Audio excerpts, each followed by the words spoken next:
ഈ ഉരുൾപൊട്ടലിലെ ഏറ്റവും ദയനീയമായ ഒരു കാഴ്ചയാണ് നമ്മൾ കാണിക്കാൻ പോകുന്നത്.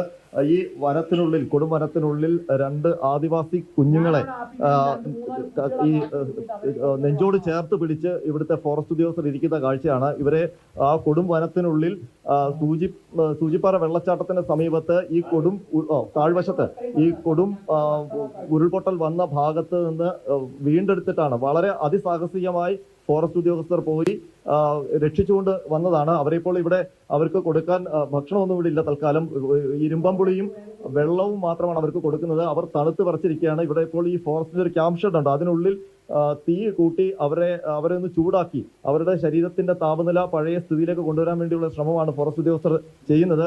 ഇപ്പോൾ ഫോറസ്റ്റ് ഉദ്യോഗസ്ഥൻ ആഷിഖ് സർ, എങ്ങനെയായിരുന്നു ഈ ഓപ്പറേഷൻ? എങ്ങനെയാണ് ഇവരെ കണ്ടെത്താൻ വഴിയൊരുക്കിയത്? ഒരു പക്ഷേ അവിടെ ഇരുട്ടും പുകയുമാണ്.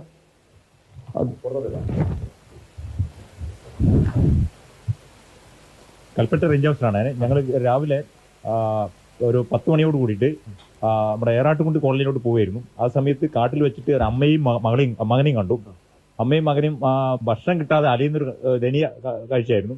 അവർക്ക് ഞങ്ങൾ തൽക്കാലം ഞങ്ങൾ കയ്യിലുണ്ടായിരുന്ന ഭക്ഷണം കൊടുത്തു. അതിനുശേഷം അട്ടമല ഭാഗത്തെ ഒരു എസ്റ്റേറ്റ് പാടിയിൽ താൽക്കാലികമായിട്ട് താമസിപ്പിച്ചു. ബെഡ്ഷീറ്റ് എല്ലാം കൊടുത്ത് അവിടെ താമസിച്ചു.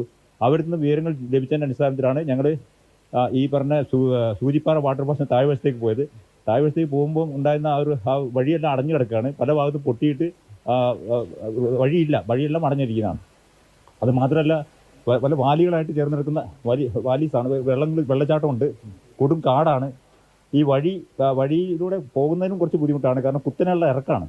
4 മണിക്കൂർ എടുത്തു. ഞങ്ങളുടെ അടുത്ത് 20 മീറ്ററോളം നീട്ടമുള്ളൊരു റോപ്പ് ഉണ്ടായിരുന്നു. നിങ്ങൾ കാണാൻ ഈ റോപ്പാണ്. ഈ റോപ്പ് വെച്ചിട്ട് ഞങ്ങൾ അതിസാഹസ്യമായിട്ട് ഊരക്ക് കയറുട്ടി ഇറങ്ങുകയുണ്ട്. താഴോട്ട് ഇറങ്ങി അങ്ങനെ 4 മണിക്കൂർ എടുത്തിട്ടാണ് ഞങ്ങൾ ഈ സ്ഥലത്തെത്തുന്നത്. സ്ഥലത്തെത്തിയപ്പോൾ അവിടെ ചെന്നപ്പോഴുണ്ടാവുന്ന വളരെ ദയനീയമായിട്ടൊരു കാഴ്ചയായിരുന്നു. അടുപ്പ് കൂട്ടിയിട്ട് ആ അടുപ്പിന്റെ ഓരോ കല്ലിന്റെ ഇടയിലാണ് ഈ 3 കുട്ടികളുണ്ടായിരുന്നത്. അവരെ ഉടനെ ഞങ്ങൾ വാരിയെടുത്തു. ഞങ്ങളുടെ അടുത്തുണ്ടായിരുന്ന ഡ്രസ്സുകൾ ഉപയോഗിച്ച് പൊതിഞ്ഞിട്ട് ഇവനെയും കൂട്ടിയിട്ട് അങ്ങോട്ട് പോരുകയുണ്ടായത്. തിരിച്ചു വരുന്നതിനും 4-4.5 മണിക്കൂർ എടുത്തു. ഈ തിരിച്ചു വരുമ്പോൾ ഈ കുട്ടിയുടെ ഞങ്ങളുടെ അടുത്ത് വേറൊരു ബെഡ്ഷീറ്റ് ഉണ്ടായിരുന്നു. അത് 3 പീസാക്കി മുറിച്ചിട്ട് ഈ നെഞ്ചോട് ചേർത്ത് കെട്ടിയിട്ട് ഞങ്ങൾ മാറി എടുത്തിട്ട് കൊണ്ടുവരേണ്ടത്. മാത്രമല്ല ഒരാൾ മുകളോട്ട് കയറിയിട്ട് വലിച്ചു കയറ്റുന്ന ഒരു സ്ഥിതിവിശേഷം. അവിടെ ഇടിഞ്ഞതുകൊണ്ട് തന്നെ വഴിയില്ല. അതുകൊണ്ട് വളരെ ഈ ചവിട്ടുന്നത് നമുക്ക് ഗ്രിപ്പ് കിട്ടുന്നില്ല. ഒന്ന് തെന്നിപ്പോവാണ്.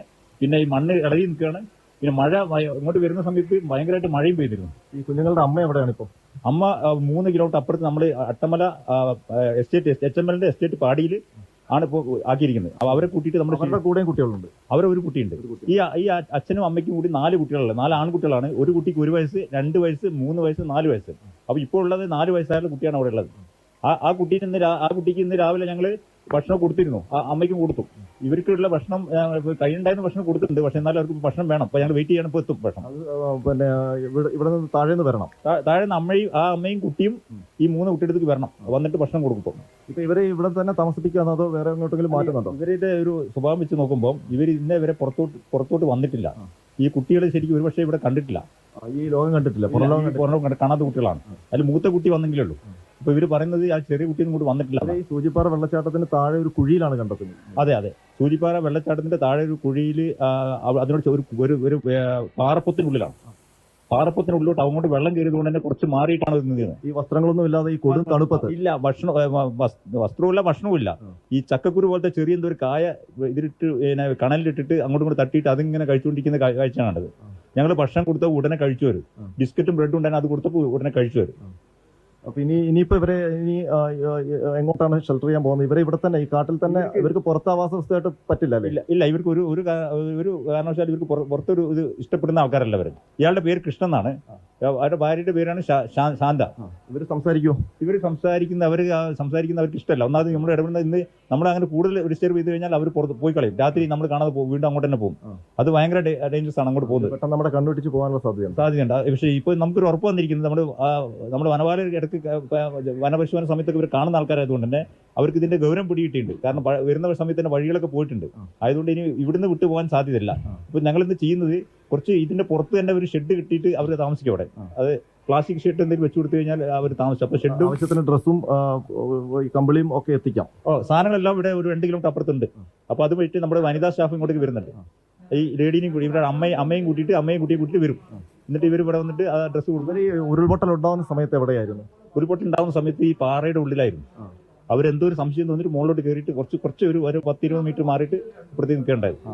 ഇവർ നിൽക്കുന്ന സ്ഥലത്തേക്ക് ഉരുൾപൊട്ടൽ വന്നിട്ടുണ്ട്. ആ ഭാഗത്ത് വെള്ളം പോയി എന്നാണ് പറയുന്നത്. വെള്ളത്തിന്റെ ഒരു ഇത് കാണുന്നുണ്ട് അവിടെ. ഇവരുടെ കോളനി മറ്റ് ആൾക്കാരുണ്ടോ?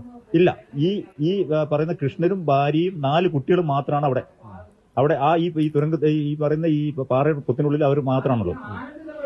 ഏതായാലും നമ്മൾ ഈ ഉരുൾപൊട്ടലുമായി ബന്ധപ്പെട്ട്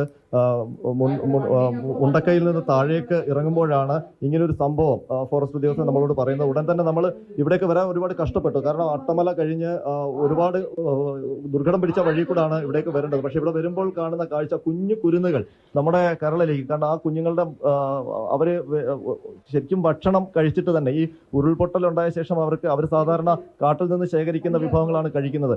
പക്ഷേ ഈ ഒരു ഉരുൾപൊട്ടലുണ്ടായ ശേഷം അവർക്ക് ആ ഗുഹയിൽ നിന്ന് പുറത്തിറങ്ങാൻ, ആ പാറക്കെട്ടിൽ നിന്ന് പുറത്തിറങ്ങാൻ കഴിഞ്ഞിട്ടില്ല. അവരവിടെ കഴിയുകയായിരുന്നു. യാദൃശികമായിട്ടാണ് ഫോറസ്റ്റ് ഉദ്യോഗസ്ഥരുടെ ശ്രദ്ധയിൽ ഈ കുടുംബം അവിടെ ഒറ്റപ്പെട്ട് കഴിയുന്നു എന്ന് മനസ്സിലാക്കിയത്. ഉടൻ തന്നെ അവർ ആ എല്ലാ മാനുഷിക താല്പര്യവും എടുത്തുകൊണ്ട് അത്രയും ദുർഘടമായ സ്ഥലത്തുകൂടി ഏതാണ്ട് 4 മണിക്കൂർ അങ്ങോട്ടും 4 മണിക്കൂർ ഇങ്ങോട്ടും കഷ്ടപ്പെട്ടിട്ടാണ് ഈ കുഞ്ഞുങ്ങളെ വീണ്ടെടുത്തത്. അവർ തണുത്ത് വിറച്ച് വിടിരിക്കുകയാണ്. അതാണ്ട് ഇപ്പോൾ ഈ കാണുന്ന രൂപത്തിലാണ് അവരെവിടേക്ക് കൊണ്ടുവന്നത്. ഈ രൂപത്തിലാണ് ഈ ഉരുൾപൊട്ടി വന്ന ഈ മലവെള്ളപ്പാച്ചിൽ കടന്നുപോയ ഒരു ഗുഹയുടെ തൊട്ട് അടുത്ത് അവിടെ ഇരുന്നത് ഒരു കുഞ്ഞ് അച്ഛൻ്റെ മടിയിൽ ഇരിപ്പുണ്ട്. വളരെ കുഞ്ഞാണ്. ആ കുഞ്ഞ് അച്ഛൻ്റെ നെഞ്ചിൽ ഒട്ടി നിൽക്കുകയാണ്. ഇവരോട് നമുക്ക് സംസാരിക്കാൻ കഴിയില്ല. കാരണം ഈ കുഞ്ഞുങ്ങൾ ആദ്യമായിട്ടാണ് ഈ കാടിന് പുറത്ത് ഇത്രയും സ്ഥലത്തെങ്കിലും എത്തുന്നത്. ഇതുവരെ അവരിങ്ങനെ പുറത്തേക്ക് വന്നിട്ടില്ല. ഇപ്പോഴാണ് ഈ സ്ഥലമെങ്കിലും കാണുന്നത്. ഇവർ പൂർണ്ണമായും കാടിനുള്ളിൽ വസിക്കുന്ന ആൾക്കാരാണ്. അതുകൊണ്ട് തന്നെ ഇവരെ ദുരിതാശ്വാസ ക്യാമ്പിലേക്ക് മാറ്റാൻ പറ്റില്ല. അവിടെ കൊണ്ടുപോയാൽ അവിടുത്തെ പരിസ്ഥിതിയുമായി പുറംലോകവുമായി അവർക്ക് ഒത്തുപോകാൻ പറ്റില്ല. അതുകൊണ്ട് ഫോറസ്റ്റ് ഉദ്യോഗസ്ഥർ ഇവിടെ ഇപ്പോൾ ഈ ഫോറസ്റ്റിന്റെ ഒരു ക്യാമ്പ് ഷെഡാണിത്. അതിന് തൊട്ടു മുന്നിൽ ഒരു ഷെഡ് താൽക്കാലികമായി കെട്ടുകയും അവിടെ വസ്ത്രവും കമ്പിളിയും ഭക്ഷണവും ഒക്കെ എത്തിക്കാനുള്ള ആ ക്രമീകരണമാണ് ഇപ്പോൾ ഒരുക്കുന്നത്. അനന്തൻ, ആദ്യം തന്നെ ആ വനപാലകർക്ക് എല്ലാവിധ അഭിനന്ദനങ്ങളും. ഇത്രയും സാഹസികമായ രീതിയിൽ, അല്ലെങ്കിൽ അവരെ നമുക്ക് നഷ്ടപ്പെട്ടു പോകുന്ന ഒരു അവസ്ഥ പോലും ഉണ്ടായാൽ ഇത്രയും ദിവസം ഭക്ഷണമൊക്കെ ഇല്ലാതെ ആ കുഞ്ഞുങ്ങൾ ഇരിക്കുക എന്ന് പറഞ്ഞാൽ അവരെ ചേർത്ത് പിടിച്ചുകൊണ്ട് വേഗത്തിൽ തന്നെ അവരെ സുരക്ഷിതമായ ഇടത്തിലേക്ക് മാറ്റാൻ കഴിഞ്ഞു. എന്തായാലും ഇതുപോലെയുള്ള കുറേ മനുഷ്യരാണ് ഇപ്പോഴത്തെ ഈ സാഹചര്യത്തിൽ നമ്മുടെ നാടിനെയൊക്കെ ഒരുമിപ്പിച്ച് കൊണ്ടുപോകുന്നത്. ഉദ്യോഗസ്ഥരാകട്ടെ, അല്ലെങ്കിൽ വനപാലകർ, ഫയർ ആൻഡ് സേഫ്റ്റി, അങ്ങനെ എല്ലാ വിഭാഗത്തിലുമുള്ള ആളുകൾ അവരുടെ എല്ലാം സമർപ്പിച്ചുകൊണ്ട് മനുഷ്യന്റെ നന്മയ്ക്ക് വേണ്ടി, അല്ലെങ്കിൽ ഈ പ്രതിസന്ധിയെ മറികടക്കാനുള്ള നമ്മുടെ ഈ ശ്രമത്തിനൊപ്പം നിൽക്കുകയാണ്. അനന്തൻ, ഇവർ സാധാരണ ഏത് ഉൾക്കാട്ടിൽ താമസിക്കുന്നവരാണ്? എങ്ങനെയാണ് ഈ സൂചിപ്പാറയുടെ അടുത്ത് വരെ എത്തിയത് എന്ന് വനപാലകർക്ക് മനസ്സിലാക്കാൻ കഴിഞ്ഞിട്ടുണ്ടോ? ഇപ്പൊ ഈ അമ്മയുടെ അടുത്തേക്ക് ഈ കുഞ്ഞുങ്ങൾക്ക് സ്വാഭാവികമായിട്ട് അവർക്ക് പുറം ലോകമായിട്ട് പരിചയമില്ല എന്ന് പറഞ്ഞു. അപ്പൊ എത്രയും വേഗം അവരെ അമ്മയുടെ അടുത്തേക്ക് എത്തിക്കുകയും വേണമല്ലോ. അതിനെങ്ങനെയാണ് അവിടെ അതിനൊരു സാഹചര്യം ഉണ്ടോ?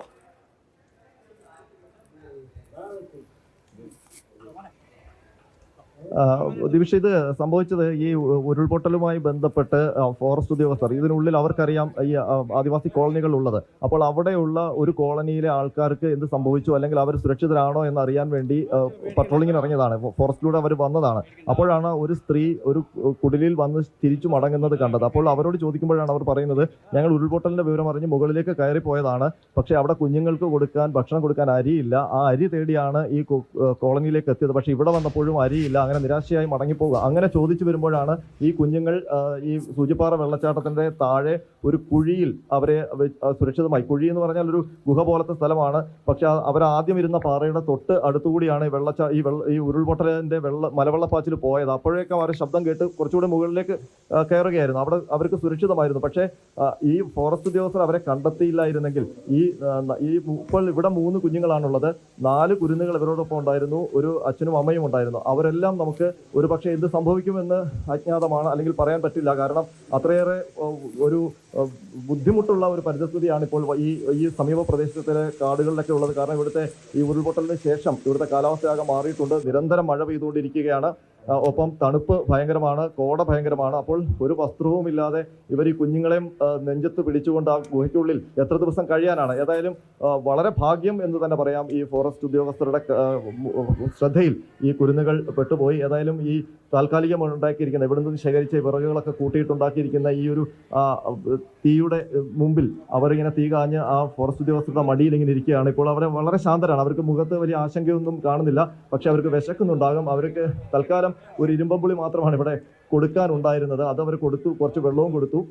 ഇനിയിപ്പോൾ ബിസ്ക്കറ്റും മറ്റ് ഭക്ഷണവും ഒക്കെ താഴെ നിന്ന് 2 കിലോമീറ്റർ അപ്പുറം ഒരു പാടിയുണ്ട്, അവിടെ നിന്ന് വരേണ്ടതുണ്ട്. അവിടെ നിന്ന് ഉദ്യോഗസ്ഥർ ഈ 2 കിലോമീറ്റർ എന്ന് പറഞ്ഞാലും ഇവിടെ 2 കിലോമീറ്റർ എത്തണമെങ്കിൽ ഒരു 6-7-10 കിലോമീറ്റർ നടക്കുന്ന അത്രയും ആയാസമാണ്. കാരണം ഇത് മുഴുവൻ കുന്ന് കയറി വരണം. അപ്പോൾ ഒരുപാട് സമയമെടുക്കും ഇവിടേക്ക് എത്താൻ. ആ സമയത്തിന് വേണ്ടി വെയിറ്റ് ചെയ്യാണ് അവരെ ഇവരെ ഷെൽട്ടർ ചെയ്യാനുള്ള സാധന സാമഗ്രികളും ഒക്കെ ആയിട്ടാണ് വരുന്നത്. അതുകൊണ്ട് ഇനി ഇവർക്ക് ഈ ഒരു കുടുംബത്തിനും ഈ കുഞ്ഞുങ്ങൾക്കും ആശങ്കപ്പെടാനില്ല. അവർ സുരക്ഷിതമായ കൈകളിൽ എത്തിയിരിക്കുന്നു.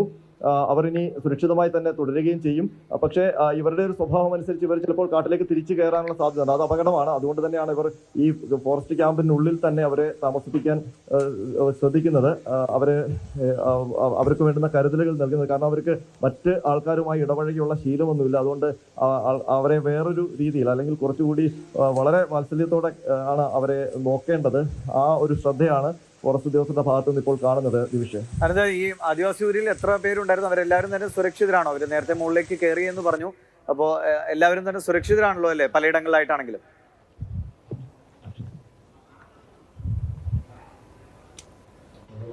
സാർ, ഇവിടെ ഈ കോളനിയിൽ എത്ര പേരുണ്ട്? കോളനിയിൽ മൊത്തം 33 പേരുണ്ടായിരുന്നു. ഒരാൾ മരിച്ചു, 32 പേരുണ്ട്. അതിൽ പെട്ടെന്നാണ് ഇവരെ ഇത്രയും പേര്. ബാക്കിയുള്ളവരെവിടെയാണ്? ബാക്കിയുള്ളവർ അപ്പുറത്ത് അട്ടമല പാടിയിലുണ്ട്. ഇവര് അവിടെ ആ കോളനിയിൽ നിന്ന് മാറി അങ്ങ് പോയി. ഇവര് മാറി. ഇവർ ആദ്യം തന്നെ അവിടെ ഇവര് അട്ടം പിന്നെ കുരിപ്പാറ താഴെ ഭാഗത്തുള്ള ഒരു കുഴിയിലാണ് ഇവർ താമസം. എന്തെങ്കിലും അത്യാവശ്യം സാധനം വാങ്ങാൻ വരുന്ന സമയത്ത് പുള്ളി ചൂരൽമലയിൽ നിന്ന് മേടിച്ചിട്ട് പോകും. കാട്ടിൽ നിന്ന് എന്തെങ്കിലും കിട്ടുന്ന അവിടെ ആർക്കെങ്കിലും കൊടുത്ത് വിൽക്കും. എന്നിട്ട് അതിൽ കിട്ടുന്ന സാധനം വാങ്ങിയിട്ട് അവർ ഭക്ഷണ സാധനങ്ങൾ എന്തെങ്കിലും വാങ്ങിയിട്ട് കണ്ടേക്ക് തിരിച്ചു പോകും. പിന്നെ ഇപ്പൊ ഏറാട്ട് ഭാര്യനെയും മൂത്ത കുട്ടീനെയും കൂടി ഞങ്ങൾക്ക് ഇതിലേക്ക് ഇവിടേക്ക് എത്തിക്കണം.